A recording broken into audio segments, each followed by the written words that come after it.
Hey everybody, it's Commander Killjoy General Mills. from Team Six Pack, and welcome to our part 2 of our AR video for Operation Child's Play on Vortex's side.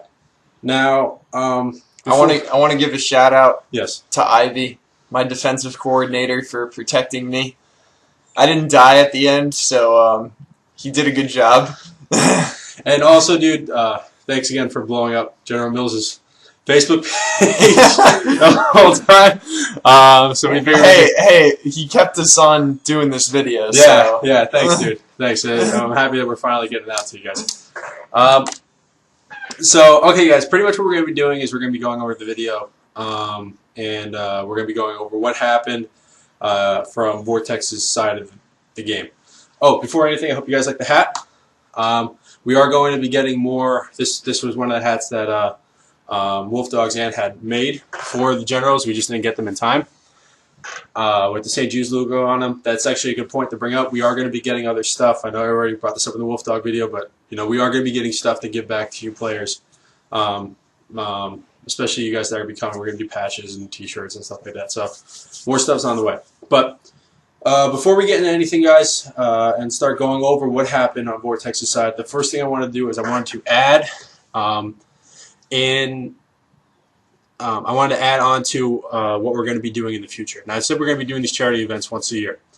But what we're also going to be doing is in between the charity events, like every other year, something like that, right? Like every other year. Yeah. We're going to be doing a Tier 2 event. Okay, a Tier 2 event that's going to be all day long. It's going to go from daytime into nighttime. You guys are going to be eating in the field, and it's going to be a lot more restricted than what the charity event for.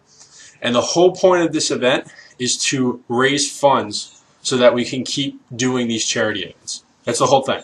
So the money that we get towards that goes towards resources that we can give to you guys for the, not only stuff that we can give you physically, the players, but stuff that we can add to the gameplay and add to the field to keep doing these events. Because General Mills will tell you, and General Rockhound and the rest of the guys from TSP, they're going to tell you we don't like taking money from charities. We just don't. It's just something that, like, I know we were even talking to some people and they're like, it's okay. It's like, no, we don't want to do that. The money that we raise goes to one of two locations, the field and the charity, and that's it. We don't touch any of it. We don't want any of it. So this is a good way for us to be able to raise funds so that we can keep doing these events for you guys. So that's pretty much all I wanted to add to it. And then after that, we'll get started onto your side of the story. We lost. Yeah. Oh yeah, we didn't tell you what happened. They lost. Yeah, Wolf Dog was the winner. So any of you guys that are listening to this that were doing the Wolf Dog, that were on Wolf Dog, you guys won. You definitely punched them into a corner.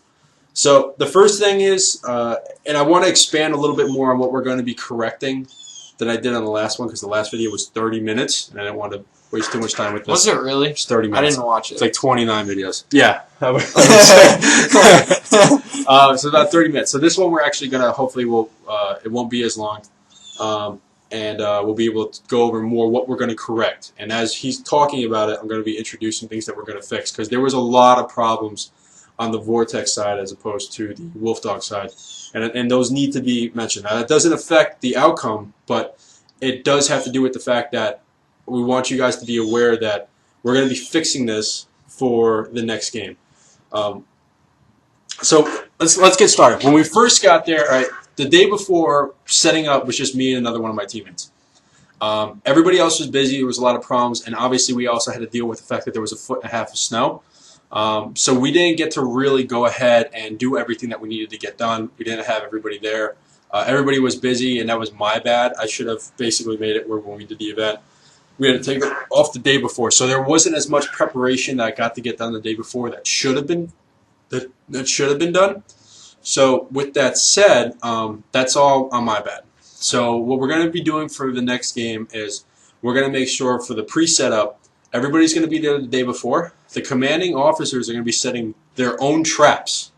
Okay, I'm not going to be doing it, and none of the other admin players are going to be doing it. They're going to be doing it. So they're going to be setting up traps, and they'll probably they'll show me where they are, but they're going to be setting up traps all over the place on their sides of the maps and where it's going to be broken up. And there's also going to be different locations and things like that. But we're going to be doing traps differently. We're going to be doing, again, this is a year off from here, guys. So it's probably going to be around next June. So we're going to have plenty of time to come up with all different kinds of diabolical stuff to really heighten the gameplay and make everybody, make it a much more enjoyable experience for you guys and to run a lot more smoothly. For example, the commanding officers, and I was saying this in the Wolf Dog video, I was trying to be the one that was going to know everything because General Rockhound and General Mills kind of wanted to be on an even playing field. They really didn't want to know that much, but we were going to have people on their staff that were going to be aware of it.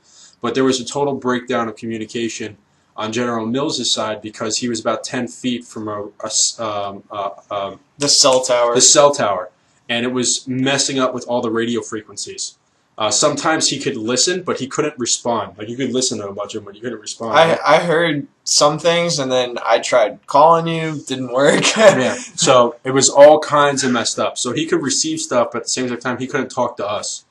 And he couldn't talk to his teammates. And that's very important to know right now.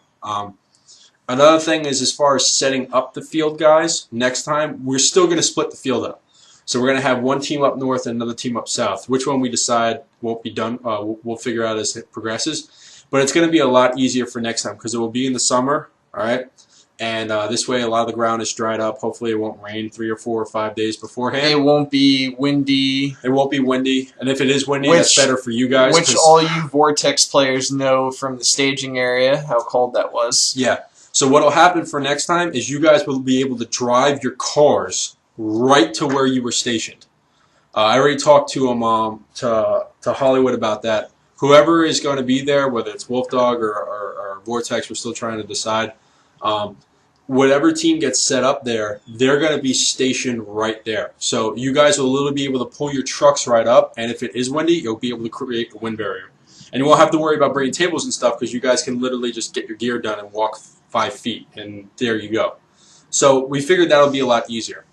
Another thing, to correct the cell tower mess up, we're going to station it where the actual location won't be at the castle. You guys are going to have to walk.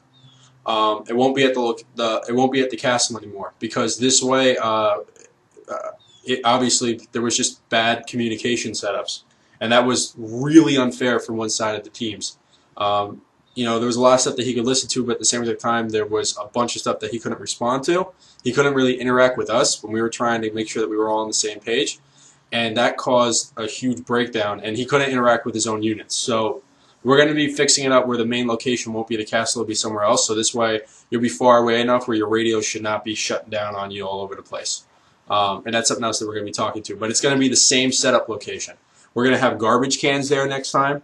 So we won't have piles of garbage afterwards. There will actually be garbage cans that will be set up. We'll have the area set up properly the day before because we're going to do everything except the tables the day before. And the only reason why we're not going to put the tables out there is because anybody could drive and go, oh, look at all those tables, and take them. So it'll be a lot easier for you guys to move around, to get there, to get set up. It'll be a lot easier on the players. I think that's pretty much it as far as pre is done, right? Yeah, I'd say so. Oh, and also I'm going to print out a master sheet. This doesn't really pertain to you, the players, but I'm going to be printing out a master sheet and going to give it to the commanders and everybody else, and we're all going to know what needs to get done weeks before the game. So this way we're all on the same page, nothing is rushed, and we can critique stuff as we're going through it. This way it runs a lot smoother because anybody will tell you that now that it's going to be summertime and this was such a good success, I have to say this was a very great success. Especially for 2 feet of snow being on the ground. Yeah, man. Props out to you players who came. This was a huge success, guys. You raised $2,000 that got to go to the hospital. I mean, like, that's huge. That just says it all where it needs to be said. Now that the snow is going to be gone, I know we're going to have a lot more players when we do this the second time. So with that said, we're going to, instead of having 110, 120, we're probably going to have closer to 180, 200. Which means we're going to have more boots on the ground. It's going to be a lot easier to move around, and hopefully there won't be as many issues. A lot easier. You move 5 feet, you get shot. Yeah, well, that too. But that adds to it. Not getting very far. Yeah, so as far as the pre-setup, guys, we're going to set the staging areas a lot more better. It's going to be a lot more evenly done. I'm going to brief. The problem was also briefing the refs and briefing Yeah, that was a huge issue. briefing the mercenaries, briefing the commanders. All of the briefing will be done beforehand.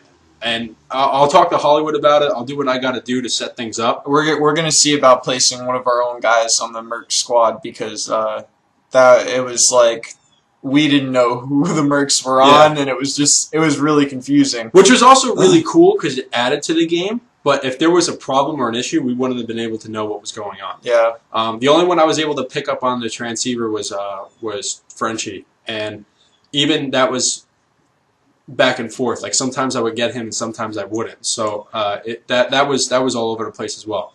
So pretty much how it's going to go is like he said, we'll have one of our own guys there. It'll be a lot easier. We'll be able to know, at least the commanding officers will be able to know, who's on whose side, which was kind of cool, not knowing what everything was. But at the same exact time, if there's a problem or an issue, we're probably going to need to know. Yeah, everybody will be briefed beforehand. I'll have the mercenary squad selected beforehand. Hopefully Mel will come. He's former U.S. Army. He's been a veteran for 10 years. He couldn't make it. I hope you're doing well, Mel, if you're watching this. He had to get a heart bypass surgery, but I think he's good to go, and he said that he'll be more than looking forward to the next event that we do. So that's great. And hopefully he'll be on the mercenaries teams as well. But guys, that's the other thing is I'll make sure the refs know beforehand, the players know beforehand, the medic tags and everything will all be set up beforehand. So once we literally get to the field, the only thing we have to do is set up the tables. Everybody will know what needs to get done, or put anything out there that will be affected by like cold or wet conditions, like a laptop or something. Other than that, everything will be done. All the stuff will be planted. Everything will be done. Everybody will be on the same page. It makes it easier. And since that's going to be the case, and the parking lot isn't going to be a disaster, there will be a ref stationed at whoever's going to be where the Vortex guys were stationed at. There will be a ref there. So that will be taken care of. So if you have any questions or issues or anything that needs to be chronoed or whatever the case is, they're going to have a staff member there setting it up with you. Because everything else will be done. The refs know what needs to get done. It's just a smoother transition. We learned a lot. Remember, this was our first event, and that's why I'm so happy how successful it was. And the fact that there weren't as many people, because we got to learn a lot, and now we're going to adjust things accordingly. So there's a lot of things that need to be changed. But I think that's pretty much it for pre-setup. So, anything else? Besides pre-setup? Yeah, besides pre-setup. Oh, well, I mean, like anything else for pre-setup? Not really. Do you have any problems before the game? Anything else? No, just during. Just during. All right, cool. So now we'll actually get into the event and stuff. So one of the problems was after the first hour. Actually, no, it was during the first hour. Actually, no. Let's even start with the beginning of the game. Yeah, we'll start at the beginning of the game. Let's move our way from there. Again, I wasn't near you, so you're gonna have to. Oh, the game's starting. Yeah, at the same time. Oh, our team decided let's all just take off on our own. Everybody was so anxious, but reason being was because Wolf Dog team had such a long hike to try and trudge through all that snow to get to their base. Yeah. Our guys were kind of just standing around waiting. They were anxious to play, and they kind of went off on their own as I was trying to pack up stuff to bring to the castle. Yeah. So I don't know. My whole team just took off on me, and they had to all get sent back. Yeah. And that's another thing. The stations for the commanding officers will be set up before you guys get there. Like, we're going to make sure that the tables and everything, like, that's the other thing. That was the problem, guys, because not everybody came at the same time. So next time what we're going to do is the commanding officers are going to be there, okay? They're already going to have, well, they're not going to be there, but they're going to have the place set up. So all you guys got to do is walk to it. So you don't have to worry about setting up your locations or anything like that. That'll be done, again, beforehand. One of the other things was, so after the game started, I had to still continue bringing stuff to the castle, and so I went back there with my lieutenant commander, and these two guys were there in a truck, and they had to plow out that whole staging area to get cell tower.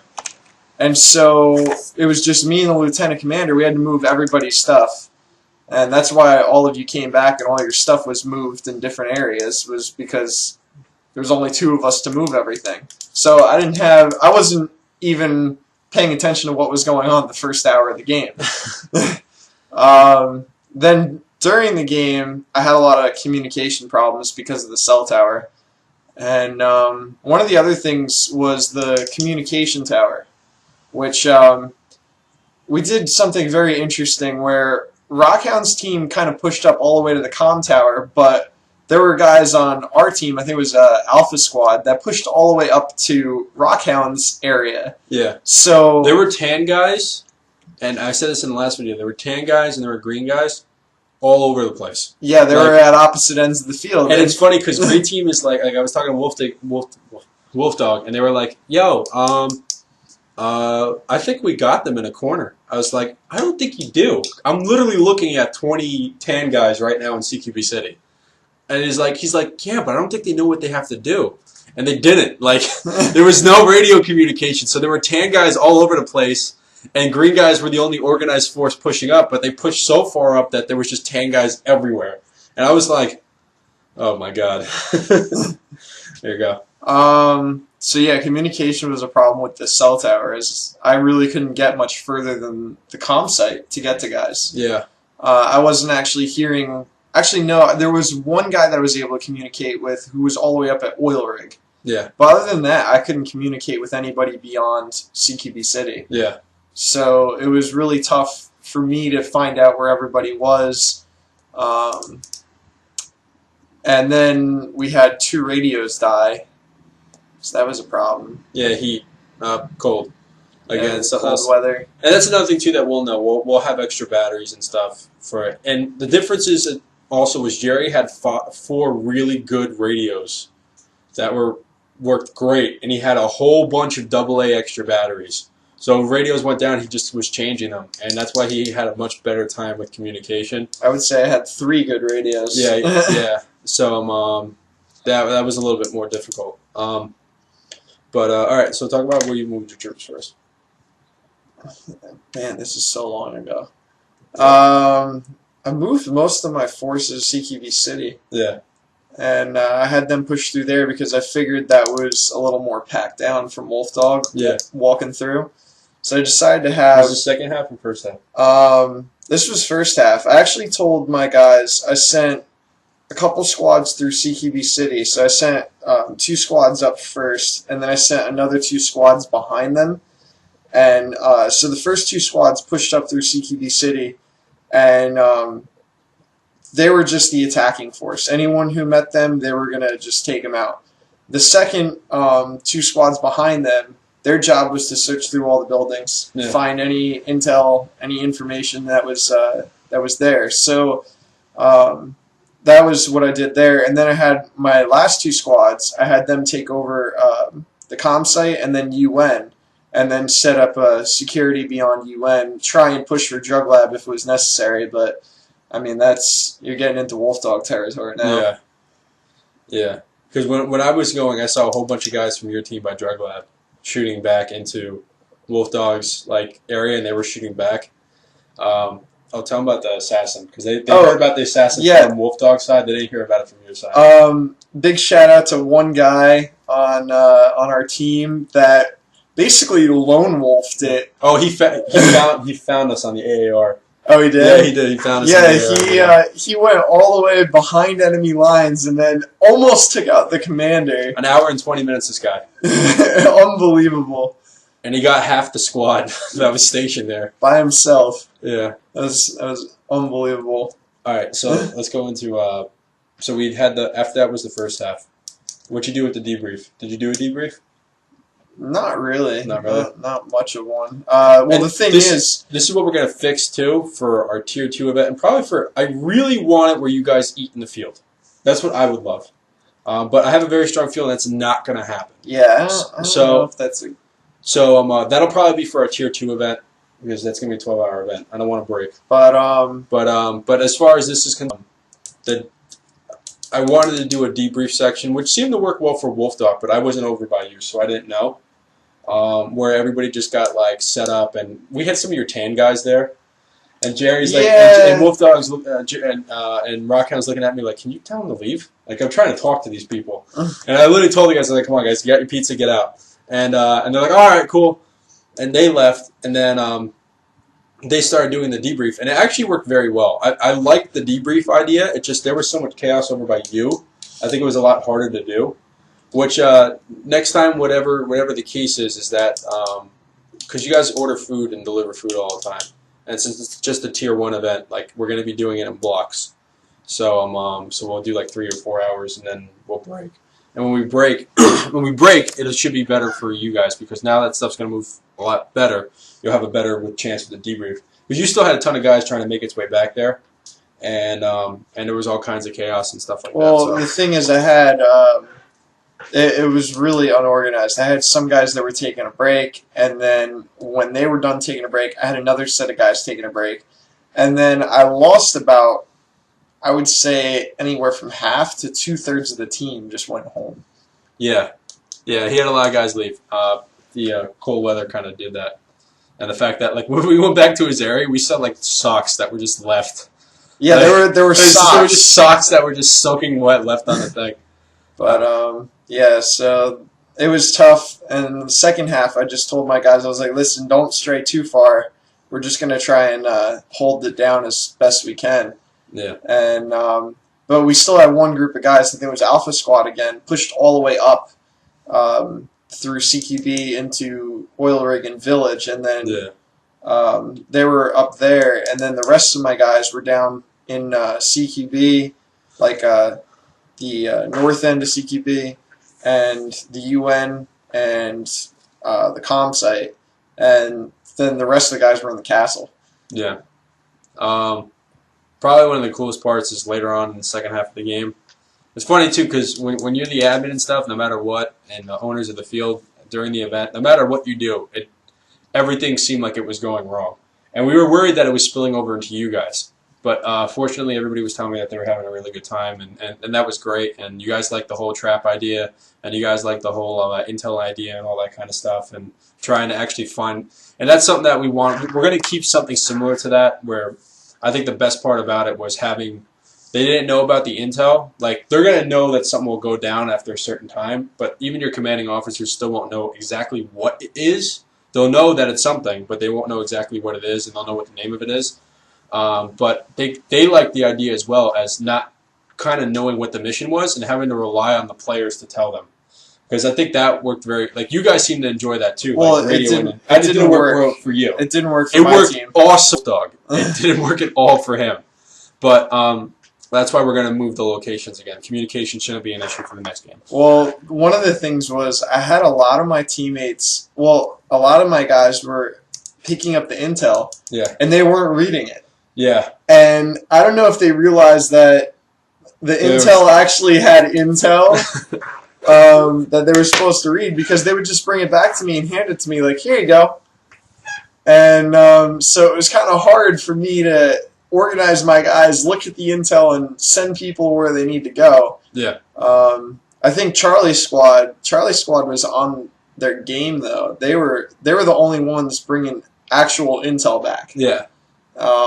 Like actually going out and getting the intel. So oh, that's another thing for pre-setup. For pre-setup, he's going to know what his mission briefing is. You guys aren't going to be waiting for, like, what was it, an hour? A half an hour? Yeah, because I couldn't log into Google Docs because I think Nick was logged into it. Yeah. So when they have their master sheet, guys, next time, they're going to know what they need to do, and it's going to be listed, like, everything that's there. So that, again, sorry for that. That was the technical issues. Go on. That's pretty much it. I mean, everyone did a good job, though. Yeah. Like, the way it came down in the end, it was kind of like, it was rough, but hey, it was all in the game. Yeah. Especially you guys that were on Tan Team that kept dealing with all these problems. You guys just got garbaged all day. You guys really got it bad. And it's funny because we actually had like Tan guys, like most of the guys that were on Tan multicam like Milsim teams, like, you know, that were coming up to me. What? That's not a racist term or anything like that. It's fine.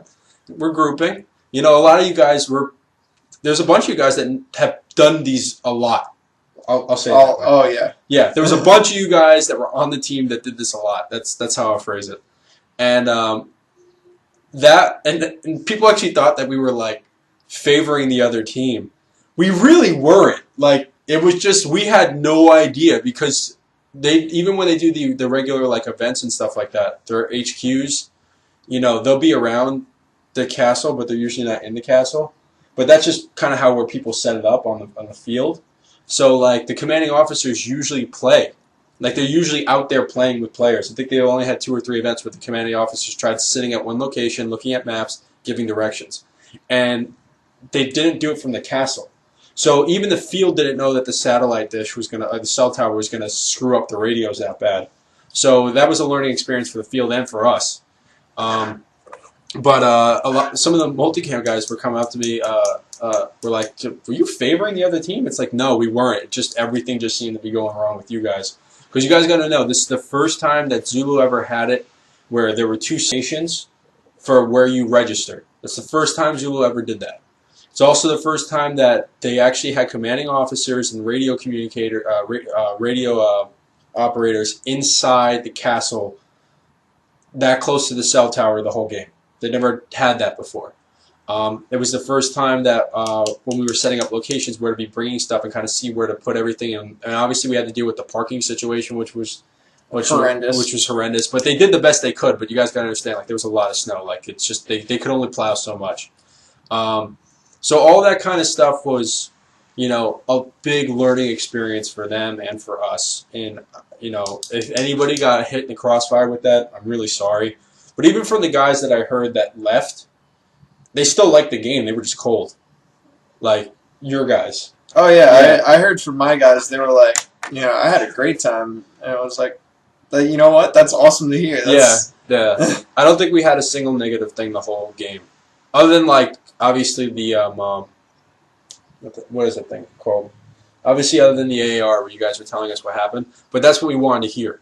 Like, please, if you guys got any more constructive criticism on how to fix this, we wrote a whole bunch of stuff down.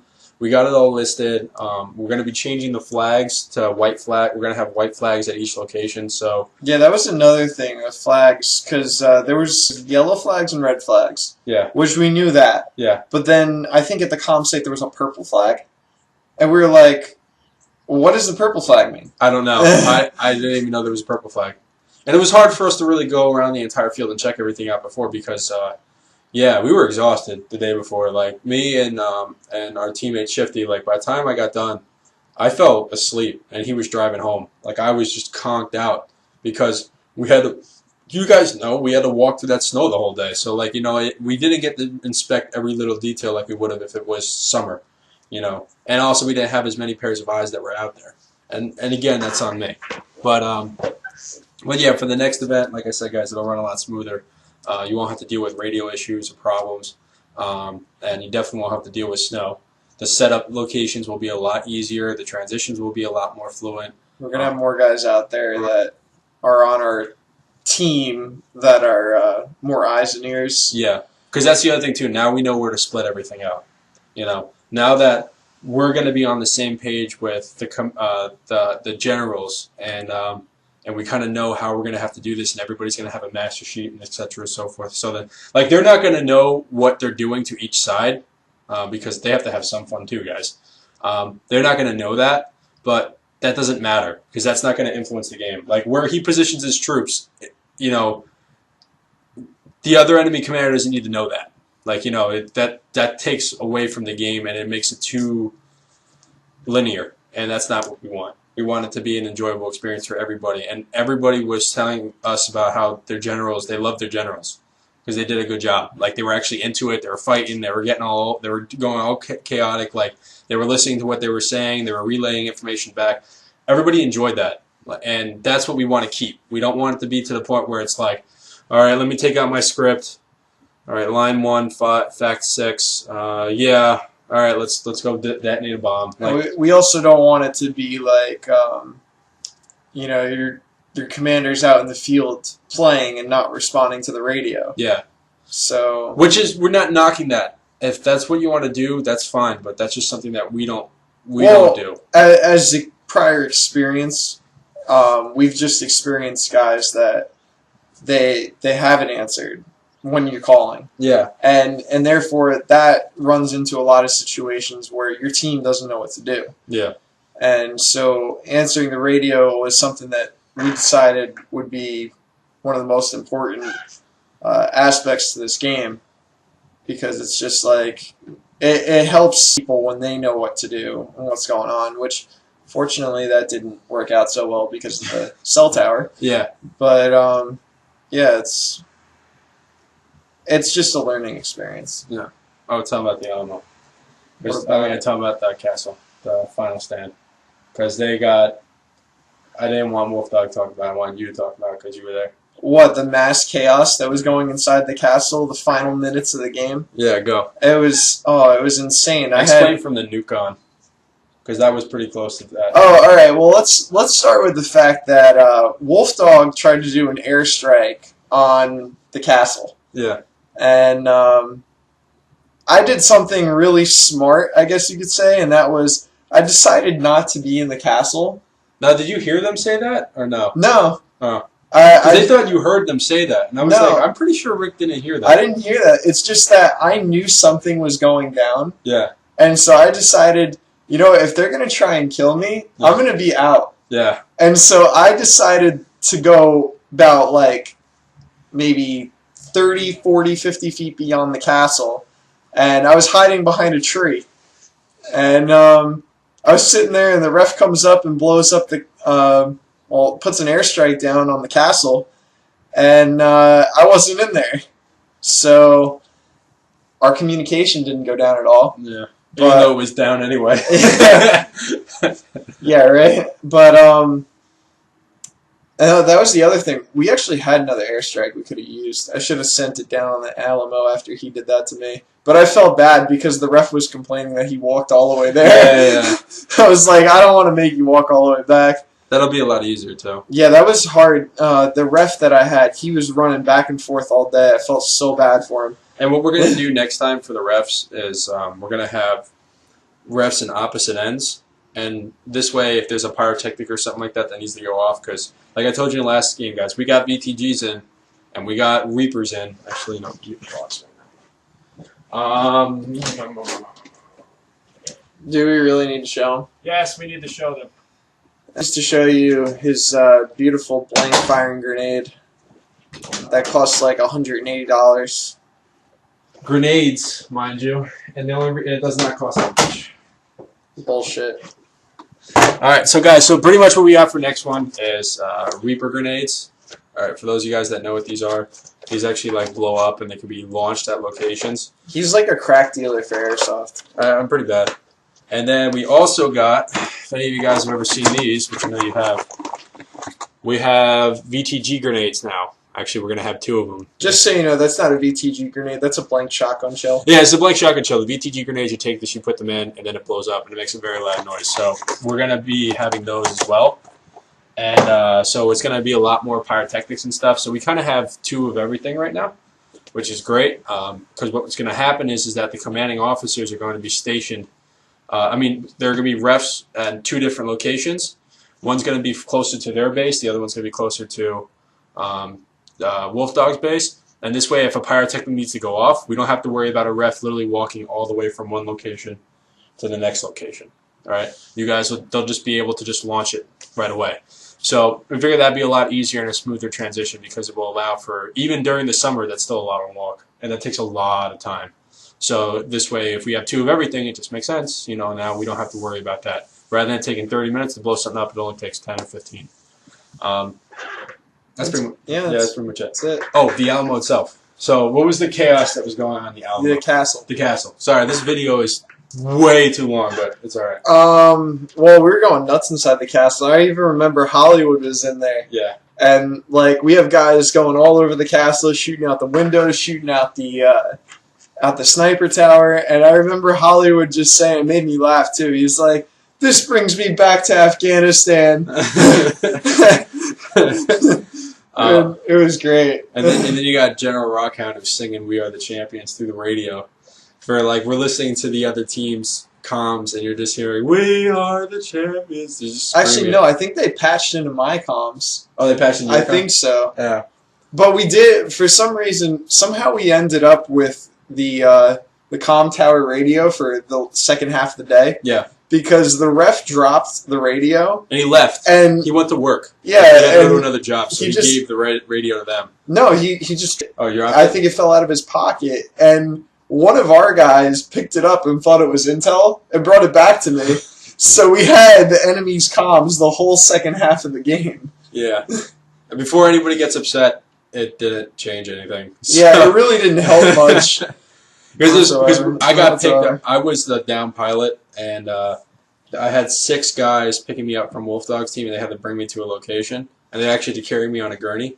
And the reward was I was going to give them some piece of intel of what was going on. So I'm talking to him, and I'm asking him, I'm like, I'm talking to Wolf Dog, and I'm asking him, I was like, hey, do you guys got the nuke? They're like, yeah. I was like, do you guys have the Davy Crockett, that rocket launcher thing? They're like, yeah. They're like, do you guys have all the intel? Yeah. Do you guys have most of the locations? Yeah. Okay, where are you guys? And then Rick goes, we're all at the castle! I was like, there's your intel, go have fun. And that was it, and they just got up and left, and that's when I walked over to the castle, and it was just chaos. So and that wasn't planned. Like, that was just a natural progression and a push, and everyone just got Which back. I'm surprised, though, because we did have some guys that were up top still. Yeah. There were people that were, like, digging trenches. This one guy took his M16, turned it upside down with a stock, and was digging snow out underneath a spool to try and get closer to the ground. And they're just trying to shoot back. Like, it was really cool to see everybody having such a good time. I wish I had a picture of that, because I wish there was more bombs and stuff, because I would have loved to just hear some stuff exploding. I was standing up in the sniper tower for a second. I was just seeing all my guys. Like, there was just trenches all over the place. Yeah. It was so cool. Oh, and that reminds me, guys, there's going to be less intervention from me. I know you guys that were on Rick's team was upset when I took the grenade and I dropped it right next to the drug lab and killed like 20 of you. I was like, the only reason why that was the case was because we had a guy that had a suicide vest and he got lit up. That's because I told my team to do that. Oh, okay. I was like, all right, if you see some guy with the suicide vest, kill him. Yeah, and he got lit up, and he didn't want to go back out on the field. Shifty literally looks at me, he's like, I'm not going back out there. I was like, come on, you pansy. So I just took the grenade and dropped it off because I didn't want to waste it. It was an R2B. Like, those things are expensive. Well, not expensive, like $15 a grenade, but still, like, they make a large noise. And then Wolf Dog's team was so, like, Rockhelm was so mad at me because he was planning a whole push to go after the drug lab and everybody died. And he's like, oh! So that's not going to happen again. But the only reason why we did that was because there was a lot of stuff that we had at our disposal that we didn't get a chance to use. You know, so, look, man, if we got bombs to blow up, we're going to use them. We're not just going to hold on to them. So, but I think that was pretty much it. But the reason also I killed the guy with the suicide vest is because once again with the communication, I wasn't sure what was going on. Yeah. And all I had was one guy telling me, I see a guy with a suicide vest. What do I do? Can I shoot him? Can I shoot him? And I was like, kill him. Yeah, take him out. But, yeah, that was pretty much it. Anything else? No, that's it. Anything you want to talk about for movements? Oh, what happened to the second one? Everyone just left, and then you just a lot of people left, so I restricted guys to not go much further than CQB City. Yeah, and which I guess that worked out well, to say the least, because otherwise we would have been would have had a tough time. Well, I think that worked well too because it added more conflict. Like, you know, there was a constant fighting area, which was good. Because towards the other half of the game, I was like, wow, there's nobody fighting over here. And then I realized that everybody was back at the castle. Because the other thing that we wanted to do with our mission, guys, was, and I think we kind of succeeded with this, was constant trigger time. Like, constant trigger time. Like, you have to go constantly deep between other people's lines to find out intelligence. Like, you know, stuff like that. Like, that's what we were trying to accomplish. And I think we did that because people just kept talking about good firefights all day. So, you know, hopefully we'll be able to add more to it. We got a bunch of tricks up our sleeves for the next event, so it should be good. And, you know, anything else?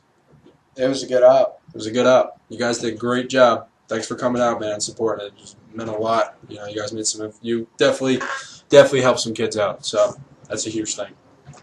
And and for those of you that didn't watch the Wolf Dog video, we raised $3,341, and we actually know somebody who might be matching that. So it might be like another 7 something. So it might be like 6,700 when all said and done. So you guys made a big impact. So Thank you. And we will be going back out again. I think Round 2. round 2. We're going to be doing round 2. Oh, and we're going to be at Citadel, right? Yeah. Yeah, we're going to be at Citadel, guys, which is in May. So we'll be seeing you all out there in the field. I know. We're going to be on green team, though, I think, right? Yeah, we're going to be on green team. I know Rockhound is going to be doing some stuff as well. So Trading in my multicams for some green. some green, yeah. For once. Yeah. So it should be good. All right. So as always, guys, drop your mags, clear barrels, and we'll see you next time on the field.